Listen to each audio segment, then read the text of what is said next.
isang maipagmamalaking obra. Ito ang Noy. Alamin ang kwento sa likod ng paggawa ng pelikulang sumasalamin sa bawat Pilipino ngayon.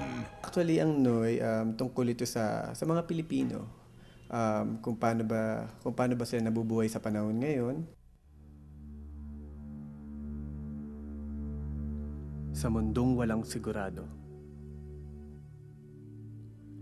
sino pa ba ang aasahan mo? Yung role ko dito sa journalist, yun, may pamilya ako, trabaho para makasurvive, gagawin ng lahat. Ito yata ang isa sa pinakamahirap kong ginawang pelikula. Kasi tumakbo siya almost 6 months eh. Ito kasi kumbaga, tinaon namin mismo yung mga real event dun sa election mismo. Kumbaga yung narrative, saka yung real event, pinaghalo namin. Bayang Pilipinas, tatakbo po ako sa pagkapangulo sa darating na halalan. Pasalamat kayo sa kuya nyo. Naku anak, sana tuloy-tuloy na yung trabaho mo, no? Siyempre, ako pa. Ako kuya, kaya responsibilidad ko kayo.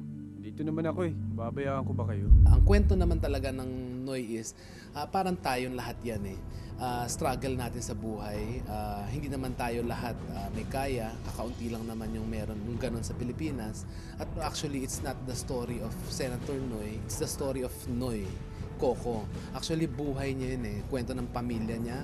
Kaysa problemahin ko ang iba, problemahin ko na kakainin namin mamayang gabi or bukas or yung pampaaral ng kapatid ko. Ito yung daily struggle na may hope pa ba ang mga tao sa ganitong sitwasyon. Sobrang bilib ka na sa sarili mo.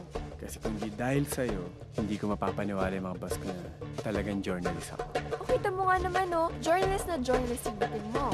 Sabi po nila, hindi po ba kayo matatakot na ang bali-balita po daw, halos nagkakawatak-watak na daw po, lalo na yung legal party. Legal party? Ang taray, liberal party, ginawa mo legal party. Bakit may illegal party ba? Alam mo, Noy, journalist ka eh. Ibig sabihin nun, may responsibilidad ka rin sa mga tao. Kailangan namang isipin ko pa pamilya ng ibang tao bago pamilya ko.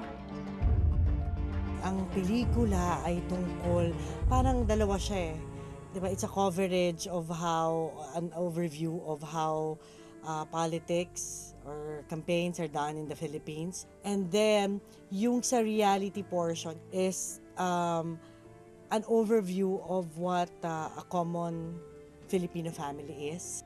Diba kung paano sila nagtutulungan, nagsusurvive nga, kahit gaano kahirap, yung love para sa isa't isa, tsaka yung isasakripisyo mo yung sarili mo para sa pamilya mo.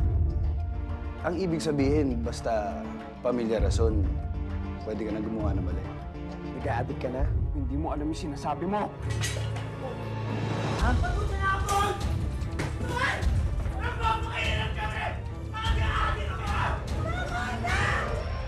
I believe na itong story na to, kapupulutan talaga ng aral ng mga manonood. And this is something na talagang very timely. Like ngayon, yung mga tao para naghahanap ng pagbabago. Para sa akin, kailangan mapanood nila to para I'm sure makaka-relate sila, lalong-lalo na dun sa character ko. Kasi makikita nila, saka mamumulat sila kung ano na ba talaga yung realidad na nangyayari sa bansa natin. And then, ano ba yung nangyari? Kumbaga sabi ko nga, maraming mga bagay ako sa mata ko habang ginagawa ko to na nakita ko na hindi nakita ng ibang mga tao during the election. And then kung paano ba nagpupursige yung mga Pilipino para mabuhay at para mangarap. Ba't mo ginawa to? Ba't mo kailangan magpanggap na journalist ka? Baka sakali lang naman po akong ayusin ang buhay ko eh. Iniimbitahan ko po kayo panoorin ng Noy.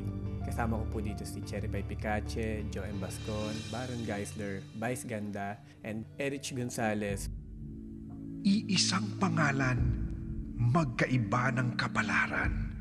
Ito ang pelikulang sasalamin sa buhay ng bawat Pinoy. Kilalanin sila, Noy.